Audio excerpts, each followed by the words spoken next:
Assalamualaikum warahmatullahi wabarakatuh. Selamat berjumpa lagi dengan saya Zainur Rahman. Di video kali ini saya akan share tentang kipas kamera Gojodok GFS 025.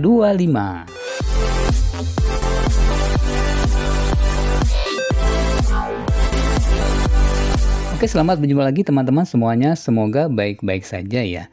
Nah, di hadapan kita ini sudah ada kipas kamera Gojodok serinya GFS 025.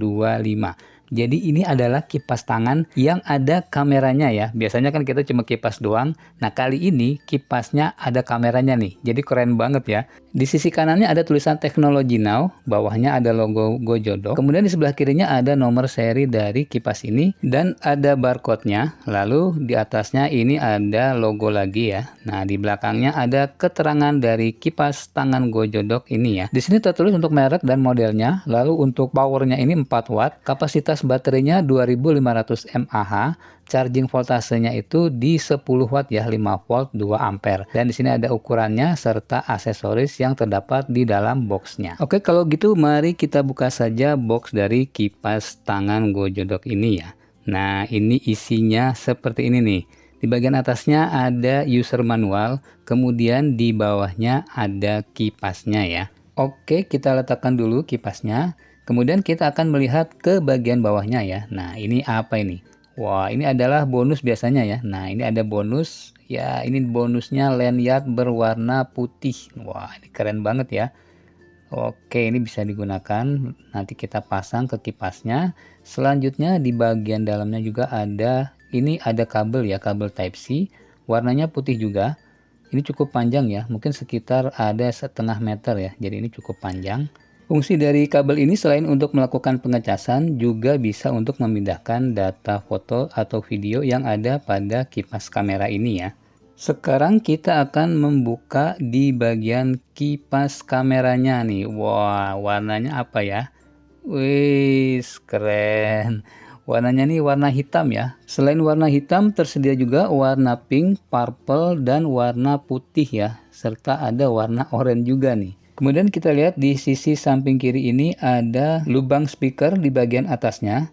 Kemudian di sini ada lubang mic ya, kecil ini ya. Ada R-nya, ini lubang mikrofon. Lalu slot untuk TF card, kemudian slot Type-C ya untuk charger. Kita bisa melakukan pengecasan dan pemindahan data melalui slot Type-C ini. Oh ya, untuk kipas kamera yang aku pegang ini tanpa TF card ya. Jadi pada paket pembeliannya ini belum sama TF cardnya. Kita bisa mengisi dengan TF card milik kita sendiri, mulai dari kapasitas 2 GB sampai dengan 64 GB. Selanjutnya kita lihat di sisi sebelah kanannya ini ada lubang untuk lanyard ya. Dan di atasnya ini ada tombol on off.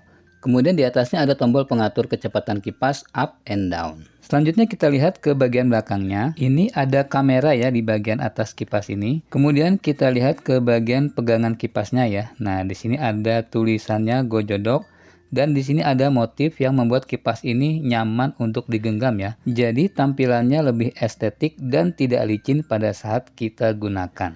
Bagian bawahnya seperti ini. Nah, ini kalau kita pegang kipasnya, wah, ini enak banget ya.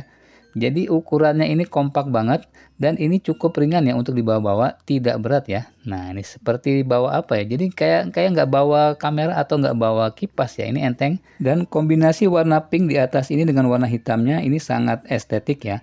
Kemudian kameranya bisa kita putar 180 derajat, jadi kita bisa leluasa untuk memposisikan kameranya. Oh ya, ini kipas kameranya ini kalau dilihat dari jauh sekilas agak mirip dengan DJI Osmo Pocket ya. Jadi kalau kita belum bisa beli DJI Osmo Pocket, kita bisa beli kipas kamera Gojodok seperti ini dulu ya. Sebelum menyalakan kipas ini, terlebih dahulu kita harus memasukkan kartu SD card ya. Nah, seperti ini ya. Ini adalah kartu SD card atau TF card atau micro SD card dengan kapasitas 64 GB. Teman-teman juga bisa menggunakan kartu dengan kapasitas yang lebih rendah seperti 2 GB, 4 GB, 8 GB, 16 GB maupun yang 32 GB. Nah, cara pemasangannya seperti ini ya. Jadi pinnya ada di bagian atas, lalu kita masukkan ke dalam slotnya. dan ditekan sampai benar-benar masuk atau bunyi klek ya. Nah, ini sampai masuk, kita tekan. Kalau sudah masuk dan sudah pas, itu nanti dia tidak akan keluar lagi nih kartunya. Kalau belum pas, dia akan mental keluar ya. Nah, seperti ini nih, kalau belum pas. Kemudian kita tekan lagi sampai benar-benar dia masuk dan tidak mental keluar. Nah, ini sudah pas ya, jadi masuk dan tidak mental keluar ya. Jadi ini sudah bisa kita gunakan. Oke, kita sekarang akan menyalakan kameranya dengan cara memencet tombol yang ada di bagian depan ya. Namun sebelumnya, sebaiknya kita copot dulu pelindung layarnya supaya gambarnya lebih jelas dan tidak berbayang ya, karena ketutupan oleh plastik. Kemudian untuk bagian kamera yang di belakang ini juga kita sebaiknya copot terlebih dahulu ya, karena plastiknya ini akan menghalangi kamera dan membuat hasil dari kameranya itu seperti berbayang ya. Nah, ini harus kita copot. Cara mencopotnya bisa menggunakan kuku seperti ini ya. Nah, ini pelan-pelan supaya tidak baret, lalu kita tarik menggunakan jari kita. Nah, ini sudah terbuka ya, tinggal diangkat menggunakan jari kita. Oke, nah ini sudah terangkat. Nah, jadi bersih ya. Sekarang kameranya tidak tertutup oleh plastik pelindungnya. Oke, selanjutnya kita akan nyalakan layar dari kamera kipas ini ya. Caranya kita tekan di shutter button yang ada di pojok atas ini. Nah, ini sudah menyala ya, ada bunyinya. Ini kipasnya belum dinyalakan karena kalau kamera sedang kita gunakan itu sebaiknya tidak bareng dengan kipas ya, bisa berisik hasilnya. Nah, ini kita lihat untuk tampilan depannya dulu. Di sini menu-menu untuk kameranya ada di sini. Aku akan jelaskan satu per satu. Namun sebelumnya aku akan jelaskan untuk tombol-tombolnya. Yang paling kiri atas itu adalah tombol shutter button. Kemudian yang di kanannya itu adalah tombol M ya, atau M button yang berfungsi untuk back button juga ya. Jadi untuk back juga bisa. Kemudian yang di bagian bawahnya itu untuk up and down button ya. Tombol ini digunakan untuk memilih ke atas dan ke bawah pada menu kamera. Oke, selanjutnya aku akan menjelaskan untuk menu yang ada pada layar kamera ini ya. Yang pertama adalah yang pojok sebelah kiri atas. Itu adalah tombol video recording mode ya. Jadi kalau kita tekan shutternya, maka dia akan kedap-kedip yang menandakan bahwa kita sedang merekam videonya. Oh ya, secara default pada saat kita menyalakan kamera ini, maka akan masuk ke video recording mode. Karena selain video recording mode, ada foto mode dan playback mode juga ya. Selanjutnya di samping tombol video recording, itu ada storage capacity atau kapasitas dari memori kita. Angka yang tertera adalah durasi perekaman video yang bisa dilakukan melalui kamera ini. Jadi tergantung dari memori yang kita masukkan ke kamera ini ya. Di sini terlihat angkanya yaitu 4 jam 24 menit 33 detik untuk perekaman video. Selanjutnya yang di sebelahnya itu adalah loop recording duration atau off status. Di sebelahnya lagi audio recording on atau off. Lalu di sebelahnya lagi adalah level dari baterai kamera ini. Kemudian di bawahnya ini adalah setting resolusi video yang kita pilih. Lalu di bawahnya ini untuk TF-Cut dimasukkan atau internal storage status. Lalu yang di bagian bawah ini adalah untuk tanggal dan jamnya ya. Kemudian kita akan beralih ke foto mode dengan cara menekan tombol M yang warnanya oranye ini ya. Nah, ini kalau kita tekan, kita masuk ke foto mode. Di foto mode yang pertama pojok kiri atas itu adalah foto capture ya. Jadi kalau kita menekan tombol shutter, maka akan mengambil gambar. Lalu yang kedua adalah resolusi foto. Jadi kita bisa setting mulai dari 3 megapiksel hingga 16 megapiksel. Kemudian yang di pojok kanan atas itu level baterai, pojok kanan bawah itu adalah TF-Cut. Lalu yang di pojok kiri bawah itu adalah kapasitas dari penyimpanan memori kita. Kalau di sini aku bisa mengambil foto hingga 31.000 lebih foto ukuran 16 megapiksel. Kalau kita tekan tombol shutter, maka dia akan mengambil gambar atau foto ya. Untuk melihat gambar yang sudah kita ambil, kita tekan tombol M lalu kita scroll ke atas maupun ke bawah. Sedangkan untuk melakukan playback video, tekan tombol shutter sekali. Dan untuk menghentikannya tekan sekali lagi tombol shutternya.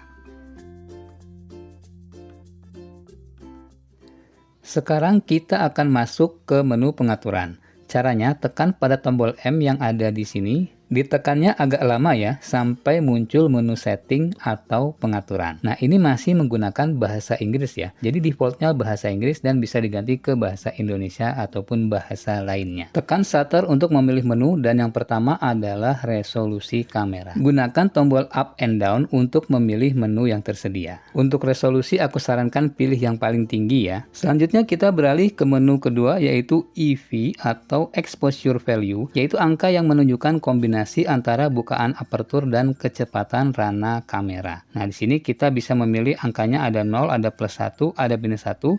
Kalau di plus atau plus 1 itu lebih terang ya. Kalau minus atau minus 1 lebih gelap. Jadi kalau pengen lebih terang, kita pilih yang plus. Kalau ingin lebih gelap, pilih yang minus. Selanjutnya kita beralih ke menu motion detection atau deteksi gerakan. Nah, di sini defaultnya off dan aku sarankan biarkan defaultnya off saja ya. Karena kalau on nanti kita gerak dikit dia langsung ngerekam tuh. Kita nggak ngapa-ngapain karena kameranya bergerak dikit aja dia langsung ngerekam lagi. Udah dimatiin nanti ngerekam lagi. Jadi sebaiknya biarkan defaultnya off saja. Kemudian kita berlanjut ke menu selanjutnya yaitu cyclic record ya atau loop recording. Jadi ini untuk menimpa file lama pada saat kartu memori penuh. Terutama untuk teman-teman yang menggunakan memori yang kecil ya. Nah, supaya memorinya itu tetap bisa digunakan. Jadi file memori lama dia akan ditimpa oleh file memori yang baru ya. Biasanya fitur ini ada di dashcam atau kamera mobil dan CCTV. Durasinya bisa disetting dari 1 menit sampai 10 menit per file yang terekam. Tapi kalau kita tidak menggunakan ini, bisa pilih off saja ya. Fungsinya agar kamera bisa merekam secara terus-menerus tanpa henti dan tanpa khawatir memorinya penuh. Jadi semuanya bisa terekam. Jadi kamera ini bisa dijadikan teman-teman sebagai pengganti dashcam. Bedanya ini dipegang di tangan dan ini lebih fleksibel ya. Teman-teman bisa membawa kemanapun, direkam sampai kapanpun dengan menu ini. Maka kita tidak akan kehilangan momen penting terbaru karena yang akan dihapus adalah file lama yang sudah tidak diperlukan lagi. Selanjutnya kita beralih ke menu record audio dan di sini defaultnya adalah on ya, supaya suara yang ada di sekitar bisa masuk ke dalam rekaman video kamera ini. Kemudian setting selanjutnya yaitu tanggal ya. Jadi label tanggal itu bisa on, bisa off, tinggal sesuai dengan keinginan kita saja. Lalu di bawahnya itu untuk foto resolusi. Nah, ini resolusi foto.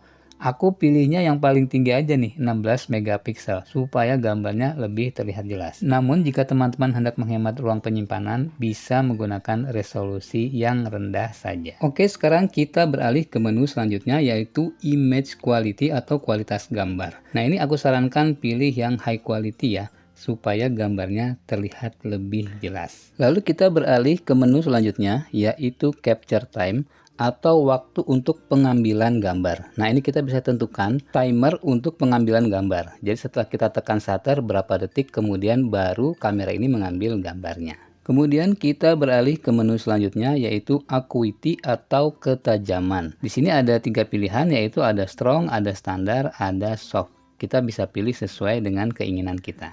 Lalu kita beralih ke menu selanjutnya yaitu white balance. Nah, di sini ada auto, ada sunlight atau sinar matahari, ada cloudy atau berawan gelap, ada tungsten, ada juga itu untuk lampu fluoresen ya, atau lampu neon. Jadi kita bisa mengatur white balance-nya sesuai keinginan kita.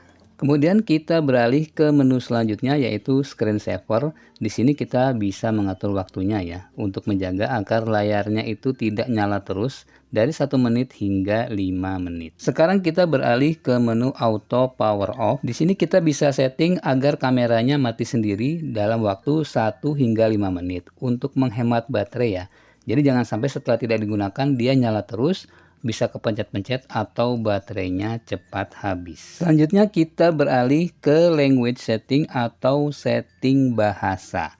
Nah, di sini ada 12 macam pilihan bahasa termasuk bahasa Indonesia. Silahkan dipilih menurut selera teman-teman masing-masing. Kemudian kita beralih ke menu date setting atau setting tanggal ya. Jadi silahkan dirubah tanggal dan jamnya jika tidak sesuai.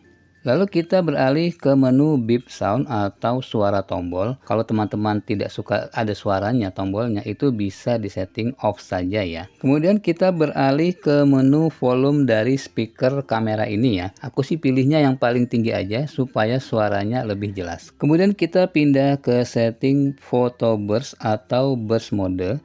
Dengan setting ini kita bisa mengambil foto secara beruntun dalam waktu singkat ya. Kita bisa mengambil 3 hingga 10 foto dalam waktu singkat agar tidak kehilangan momen. Biasanya setting ini kita gunakan kalau kita sedang merekam pada acara olahraga ya. Kemudian di bawahnya ada menu format dan reset system, sebaiknya tidak disentuh ya. Karena bisa menghapus isi memori dan bisa merubah setting yang sudah kita buat tadi. Kemudian di sini ada car mode atau mode berkendara, yaitu digunakan untuk saat kita melakukan pengambilan gambar menggunakan mobil atau motor agar gambarnya lebih stabil ya. Bisa dikatakan ini adalah stabilizer tetapi menggunakan software. Kemudian yang terakhir adalah menu version atau versi software yang ada pada kamera ini. Oke, untuk kembali ke layar utama atau video recording mode, kita tekan tombol M ini ya. Jadi tombol M ini adalah tombol back mode juga. Kalau kita bingung, kita nyasar ke menu yang lain, tekan saja tombol M untuk kembali ke menu sebelumnya. Oke, selanjutnya kita akan melakukan pengetesan untuk kipasnya ya. Nah, ini dia kipasnya nih. Wih, anginnya kenceng ya. Jadi ini untuk kecepatan pertama aja ini sudah lumayan kencang. Apalagi kalau di kecepatan yang selanjutnya. Kalau kita tekan tombol plus, nah ini akan langsung nambah ke 20 ya. Kalau kita tekan sekali lagi maka langsung ke 40. Jadi per 20 kecepatan. Nah, kalau kita tekan agak lama itu baru bisa per satuan ya. Jadi dari 20 misalkan ke 21, 22, 23 itu tekannya agak lama di tombol plusnya. Kalau untuk minus juga sama seperti itu ya. Sekarang kita akan coba untuk meniup ke arah yang lebih berat nih. Nah, contoh ke manual book ya. Ini aku tes di kecepatan 20. Wis, langsung mental. Berarti ini anginnya lumayan kenceng ya. Sekarang aku coba di kecepatan 40. Nah, ini seperti apa nih coba. Wis, lebih kenceng lagi. Cuma untuk kecepatan 40 ke atas itu biasanya lebih berisik ya. Jadi kalau teman-teman mau pakai di kecepatan di bawah 40 itu sudah cukup dan anginnya sudah cukup kencang. Ini aku coba kecepatan 60 ya. Wah, suaranya makin kencang nih. Anginnya tambah kencang dan suaranya pun makin kencang. Wes, dah mantep banget deh. Pokoknya kalau teman-teman mau pakai ini bisa di kecepatan 20 sampai 40 saja ya. Itu sudah cukup kencang anginnya. Oke, sekarang kita akan keluar ruangan untuk melakukan pengetesan pengambilan gambar menggunakan kipas kamera Gojodok GFS 025. Jadi aku menggunakan setting yang sudah aku jelaskan tadi ya. Nah, ini kita coba tes pada siang hari dengan kondisi mataharinya di sini agak redup ya, jadi agak mendung. Di sini tidak terlalu terang. Nah, ini pencahayaannya jadi di sini ya cukup-cukup aja ya, nggak terlalu terang. Nah, karena agak mendung, kita nanti akan lihat hasilnya di video berikut ini. Jadi seperti ini hasil kamera Gojodok GFS 025 ya. Teman-teman bisa melihat sendiri hasilnya. Dan kalau di sini aku lihat kamera ini menggunakan interpolasi kamera digital ya.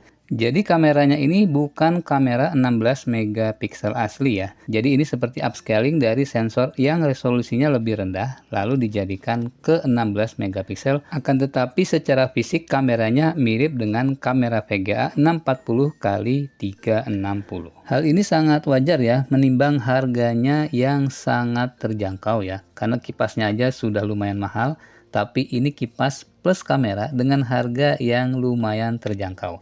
Jadi hasil kameranya untuk dokumentasi saja ya, supaya tidak kehilangan momen-momen penting pada saat kita bepergian. Dan ini adalah hasil foto dari kamera kipas angin Gojodok GFS 025.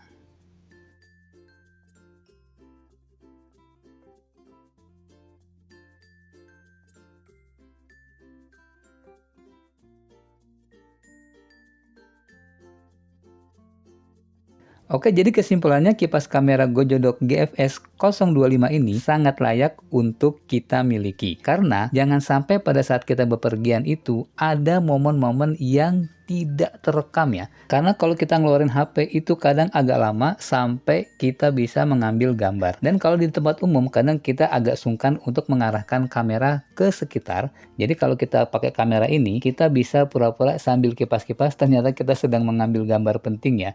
Nah, jadi kita nggak kelihatan kalau kita lagi ngambil gambar nih. Dikiranya kita lagi kipas-kipas, padahal kita sedang merekam momen tersebut. Oke, kiranya cukup sekian dulu video kali ini. Semoga bermanfaat untuk teman-teman semuanya. Apabila ada yang ingin ditanyakan, silahkan ditulis di kolom komentar. Sampai jumpa di video selanjutnya. Assalamualaikum warahmatullahi wabarakatuh.